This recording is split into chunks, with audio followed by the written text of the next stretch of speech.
Anganwadi teacher పాపం 3.5 సంవత్సరం పిల్లగాడిని ఆ విధంగా కన్ను అయితే పాపం వాచి తట్టు కొట్టింది. అసలు ఆమెను కూడా తీసుకుని అట్ట ముక్కు మీద ఒకటి గుద్దాల. చిన్నపిల్లకాయలని అట్ట కొడతారా? ఒకటేమో క్యాస్ట్ ఫీలింగ్ వాళ్ళే కొట్టిందంట. ఇంకోటి ఎందుకు కొట్టిందో ఆమెకే తెలియదంట. ఆమె పేరే మేడం, ఆమె పేరు రాణి అంట. మేడం పేరు వస్తే వినండి. మేడం పేరు రాణి.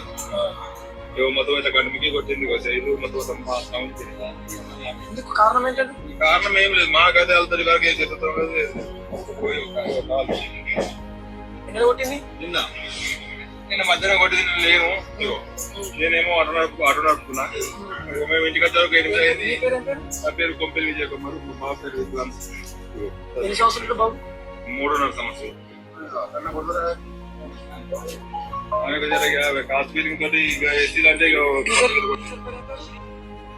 ఆమెను కూడా వేసుకొని ఆ పిల్లగాడికి ఎట్ట కొట్టిందో ఆమెను కొట్టాలా? ఏంది ఎట్టున్నారు మనుషులు అసలు?